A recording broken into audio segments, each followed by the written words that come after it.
नमस्कार साथियों, बहुत बहुत स्वागत है आप सभी का हमारे YouTube चैनल हिंदी ज्ञान प्रकाश में।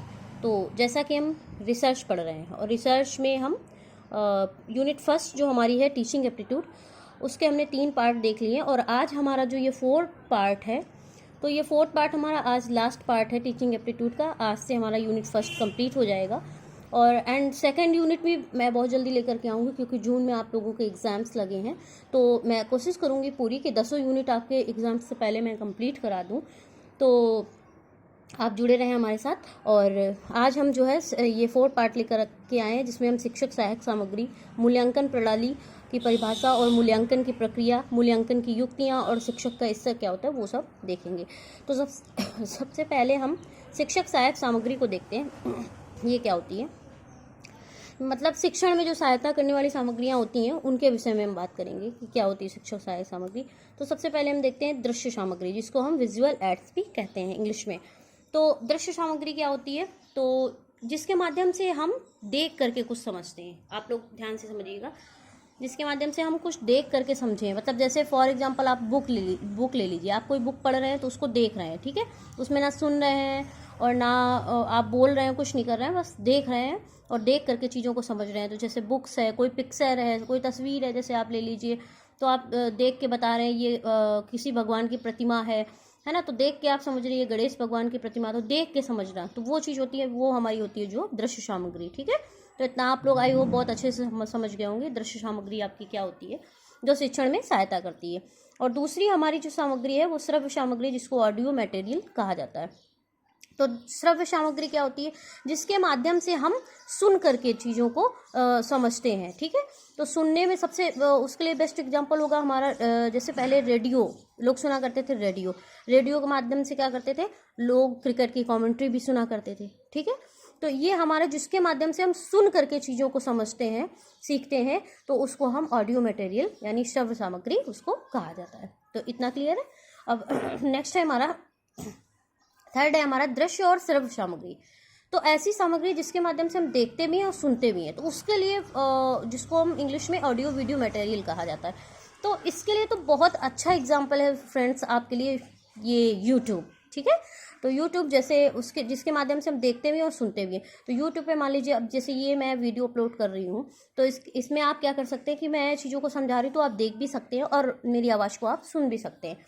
तो ये बेस्ट एग्जाम्पल है आज का यूट्यूब हमारा जो है, जिसके माध्यम से हम देखते भी हैं, सुनते भी हैं ऐसी सामग्री और देख और सुन करके सीखते हैं, तो उसको हम ऑडियो वीडियो मटेरियल यानी दृश्य श्रव्य सामग्री। उसके लिए और एक एग्जाम्पल है जैसे टेलीविज़न है।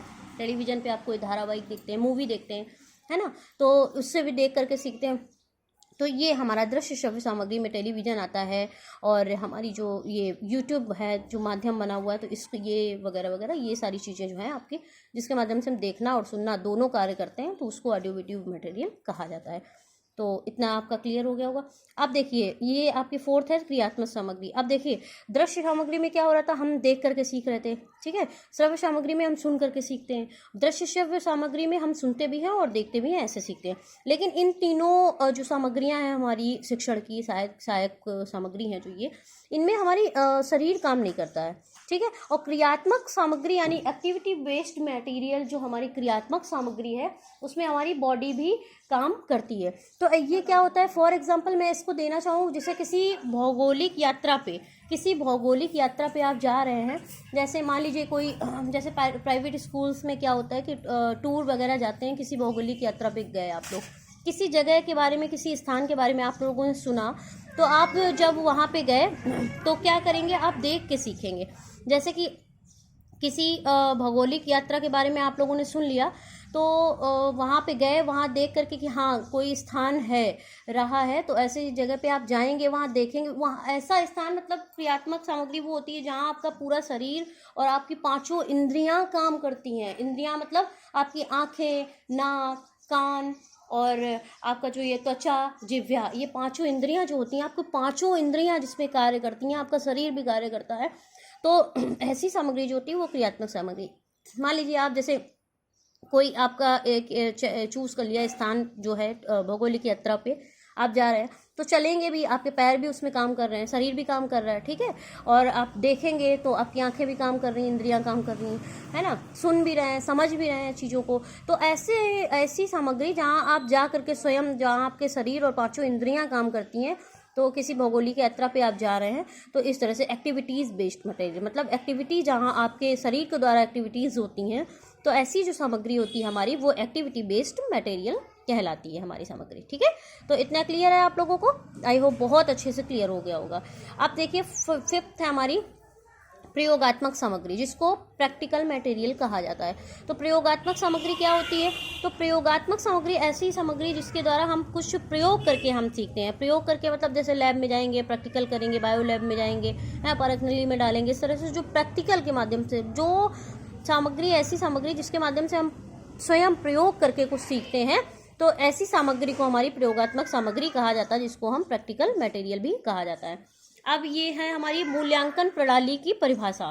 तो इसको आप समझ लीजिए मूल्यांकन क्या होता है। इसका जो है यहाँ से प्रश्न जरूर आता है कि मूल्यांकन प्रणाली क्या है। तो ये हमारी मूल्यांकन प्रणाली है। तो उससे पहले मैं फ्रेंड्स आपको जो मैंने ये शिक्षक सहायक सामग्री बताई है, इसको मैं एक ट्रायंगल के माध्यम से आपको समझा देना चाहती हूँ। देखिए ये मैंने एक ट्रायंगल बना के रखा हुआ है, आपका ये ट्रायंगल हो गया मान लीजिए। और इस ट्रायंगल में क्या है कि जैसे कुछ भी चीज़ हम मान लीजिए सुनते हैं, तो उससे हमको कितना याद रहता है। कोई चीज़ हम सुन करके समझते हैं तो उसको हमने सिर्फ 10% याद रहता है, ठीक है। कोई चीज़ हम सुनते हैं तो हमें सिर्फ 10% याद रहती है। और कोई चीज़ हम देखते हैं तो हमें कितना याद रहता है, 30% हमें याद रहता है। कोई चीज़ हम देख करके जब सीखते हैं, जैसे मान लीजिए कोई बुक पढ़ रहे हैं, एक बार में हमने कोई बुक पढ़ ली, अच्छे से पढ़ ली अगर, तो हमें एक ही बार में पूरा नहीं याद हो जाता, 30% तक हमें याद रहता है। एक बार पढ़ने के बाद तो हमें 30% तक याद रहता है। जब आप उसको बार बार रिवाइज करेंगे तब चीज़ें आपके माइंड में सेटअप होंगी। और कोई चीज़ हम देख करके और सुनते भी हैं, देखते भी हैं, तो हमें कितना याद, जैसे यूट्यूब है, जैसे मैं आपको समझा रही हूँ, तो एग्जैक्ट आपको पूरा नहीं याद रहेगा एक बार में। और जैसे यूट्यूब है हमारा, वो जैसे टेलीविज़न है, कोई मूवी देख रहे हैं आप, तो एग्जैक्ट सीन आपको नहीं याद रहेगा, 50% याद रहेगा। कितनी मूवी याद रहेगी ये बता देंगे, कटप्पा ने बाहुबली को क्यों मारा, है ना। तो इस तरह से आपको पूरा नहीं याद रहेगा, आपको 50% याद रहता है। एक सीन, एग्जैक्ट सीन आप नहीं बता सकते, है ना। तो दृश्य श्रव्य सामग्री है, उसमें हमें कितना याद रहता है, 50% याद रहता है। अब फ्रेंड्स जो हमारी ये क्रियात्मक सामग्री है, प्रयोगात्मक सामग्री है, ये जो हमारी है ऐसी सामग्री, तो इसमें क्या है, एक्टिविटीज़, इसमें हमारी बॉडी भी काम करती है, शरीर खुद के द्वारा किया गया जो जिसमें एक्टिविटीज़ होती हैं, तो उसमें हमें कितना याद रहता है। जब हम खुद से प्रैक्टिकल करते हैं या जा करके कुछ सीखते हैं, भौगोलिक यात्रा पे जा करके वहाँ से कुछ सीखते हैं, तो क्या होता है, ऐसे में हमें 90% याद रहता है। 100 तो मैं नहीं कह सकती, क्योंकि इतना परफेक्ट कोई भी नहीं होता है जिसको 100% एक ही बार में चीज़ें 100% याद हो जाती हैं। तो 90% तक आपको याद रहता है। तो ये क्रियात्मक सामग्री, उसी के अंतर्गत हमारी प्रयोगात्मक सामग्री आती है, जिसमें हमें 90% तक याद रहता है। तो इतना अब आपको बहुत अच्छे से क्लियर हो गया होगा। ये आपकी शिक्षण सहायक सामग्री है, जो ये 5 सामग्रियाँ हैं, आप लोग इसे बहुत अच्छे से याद कर लें। और ये हमारा मूल्यांकन की बात करते हैं थोड़ी सी। तो मूल्यांकन प्रणाली क्या है, परिभाषा। अब पहले आप समझ लीजिए मूल्यांकन होता क्या है। मूल्यांकन सिर्फ उसी को नहीं कहते कि कॉपी चेक करना है, परीक्षा हुई मूल्यांकन कॉपी चेक करना, सिर्फ, हाँ उसको भी कहते हैं, वो भी एक बात है। लेकिन मूल्यांकन किसको मूल्यांकन कहते हैं, तो मूल्यांकन प्रणाली परिभाषा, यानी मूल्यांकन जो शिक्षण के उद्देश्य को प्राप्त करने के लिए जिस प्रक्रिया का प्रयोग किया जाता है ना, जिस प्रक्रिया का प्रयोग किया जाता है, उसी को हम मूल्यांकन कहते हैं। शिक्षण सहायक सामग्री का मतलब मूल्यांकन क्या है, शिक्षण सहायक सामग्री को तौलने वाला पैरामीटर है। छोटे शब्दों में हम समझे, कम शब्दों में समझे, तो मूल्यांकन क्या है, शिक्षण सहायक सामग्री को प्राप्त मतलब मापने वाला एक पैरामीटर है, ठीक है। तो अब देखिए कोठारी आयोग के अनुसार, कोठारी आयोग की पुरानी शिक्षा नीति जो है हमारी, वो है कोठारी आयोग के अनुसार मूल्यांकन एक सतत प्रक्रिया है। सतत मतलब निरंतर चलने वाली प्रक्रिया है। मूल्यांकन ऐसा नहीं सिर्फ कॉपी चेक करने वाली है, तो बस कॉपी चेक हो गई, परीक्षा हो गई, मूल्यांकन हो गया, नहीं, ऐसा नहीं। ये सतत प्रक्रिया है। मूल्यांकन जो होता है सतत प्रक्रिया है। मूल्यांकन सतत प्रक्रिया है। और मूल्यांकन देखिए एक चीज़ आप लोग और समझिए, सतत प्रक्रिया है, कैसे सतत प्रक्रिया है कि मूल्यांकन क्या है। देखिए मूल्यांकन किसको कहते हैं, जैसे कि आपको मतलब मूल्यांकन छात्र के व्यवहार में, पहले क्या उद्देश्य था कि छात्र को के व्यवहार कृत्यों में परिवर्तन ला करके छात्र को समाजोपयोगी एक तत्व बनाना, है ना। तो अभी तो वो तत्व अच्छा विद्यार्थी कहलाएगा। लेकिन अब क्या रह गया है, अब सिर्फ डिग्री लीजिए, नंबर लीजिए, डिग्री लीजिए और पास हो गए, नौकरी मिल गई, बस हो गया। तो अब ये उद्देश्य रह गया। तो समाज ऐसे में आगे कैसे बढ़ेगा, समाज के सहायक कैसे कहलाएंगे ऐसे में? तो ऐसे में समाज के सहायक, तो मूल्यांकन का मेन उद्देश्य क्या होता है कि छात्र को समाजोपयोगी, मतलब छात्र के व्यवहारों में कृत्यों में परिवर्तन लाना और फिर उसको समाजोपयोगी एक तत्व बनाना, एलिमेंट जिसको तत्व बनाना कहते हैं, है ना। तो अब एक चीज़ और देखिए कि जैसे पहले जो कभी कभी देखा होगा आपने, छात्र जो है ब्रिलियंट तो बहुत होता है, उसको नॉलेज तो बहुत होती है, लेकिन व्यवहार में वो एकदम बेकार होता है। तो अगर उसका व्यवहार नहीं अच्छा है तो वो भी एक मूल्यांकन होता है कि कैसे उसके व्यवहार में परिवर्तन लाए। तो ये सब कौन तय करेगा, ये मूल्यांकन तय करता है ना। तो ये हो गया आपका एक बात। और दूसरी बात क्या है, उसको भी मूल्यांकन कहते हैं। जैसे कि छात्र कितना प्रेजेंट रहता है, तो उसके लिए आजकल रूल्स बना दिए गए कि उसको जिसकी सबसे ज़्यादा प्रेजेंटी है, उपस्थिति जिसकी सबसे ज़्यादा है स्कूल में, उसको अवार्ड दिया जाएगा, है ना। जिसका ड्रेसिंग कोड, मतलब डेली ड्रेसिंग, सबसे ज़्यादा ड्रेस पहन के कौन आते हैं, इनका जो है कौन सा बच्चा जो है डेली पूरे रूल्स में रहता है, तो उसके लिए एक अलग अवार्ड दे दिया। ये भी एक मूल्यांकन है ना। तो इस तरह से मूल्यांकन, आप आई होप बहुत अच्छे से आप लोग समझ पाए होंगे कि मूल्यांकन किसको कहा जाता है। तो मूल्यांकन एक सतत प्रक्रिया है, निरंतर चलने वाली प्रक्रिया है, शिक्षा का संपूर्ण प्रणाली का महत्वपूर्ण अंग है। अब देखिए, शिक्षा का संपूर्ण प्रणाली का महत्वपूर्ण अंग है, क्यों है? क्योंकि इसी के द्वारा अनुमान लगाया जाता है कि शिक्षा प्रणाली कितनी कारगर हो रही है ना। शिक्षा प्रणाली कितनी कारगर है, तो ये कौन तय करता है? मूल्यांकन तय करता है।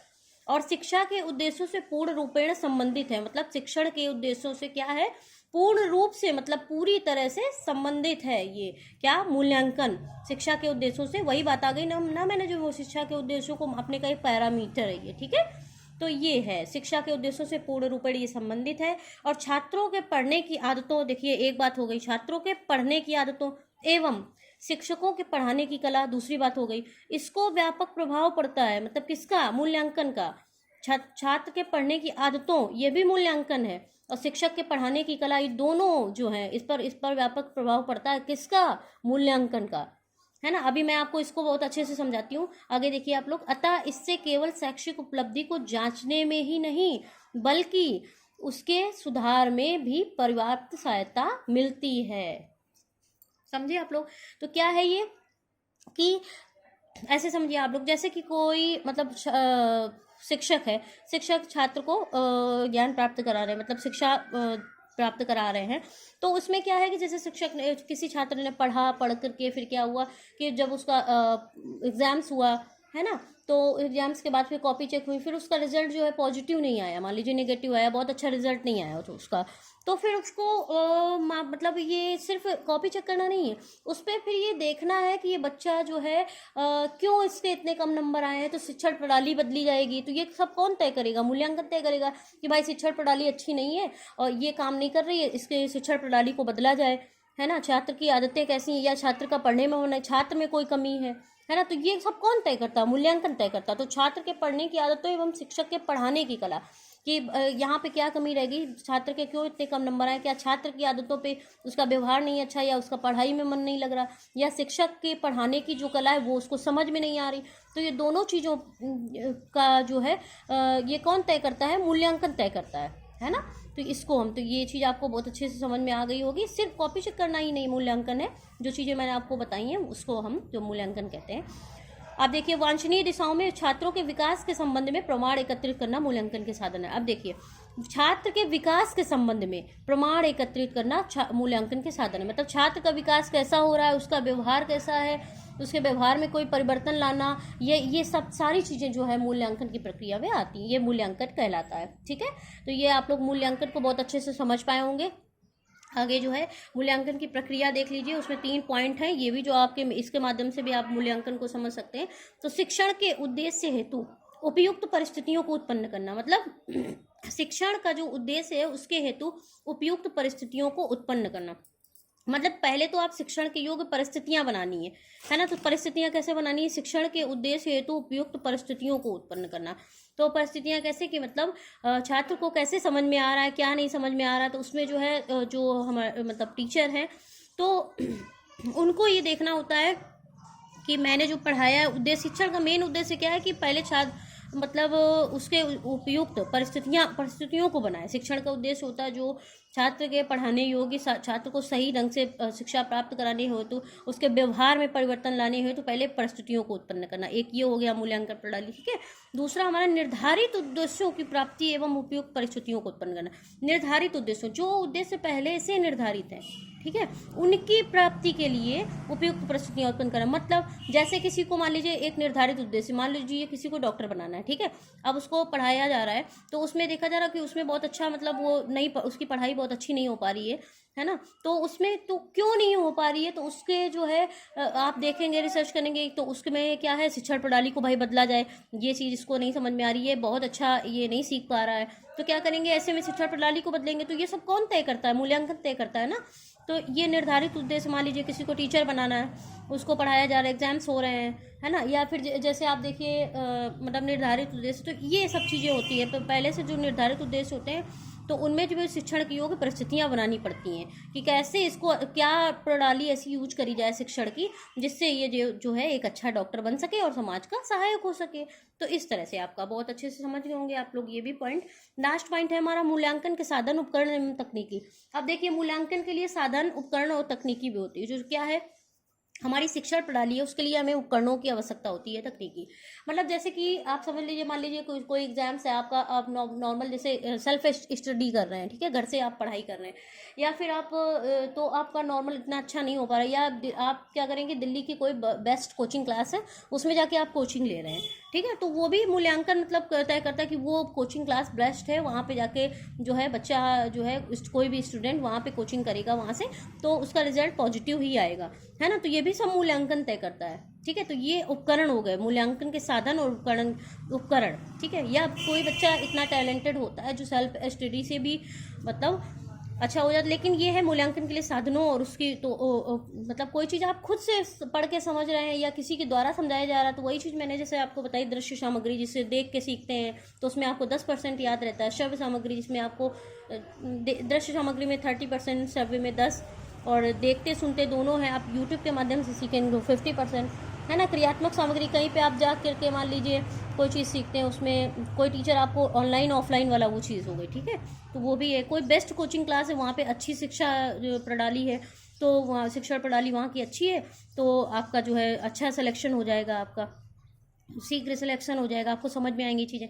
तो वो चीज़ है, ये मूल्यांकन के साधन और उपकरण हो गए। तो ये मूल्यांकन की प्रक्रिया भी मैंने आपको बहुत अच्छे से समझा दी है। अब मूल्यांकन की युक्तियां देखें, मूल्यांकन की युक्तियां क्या होती हैं।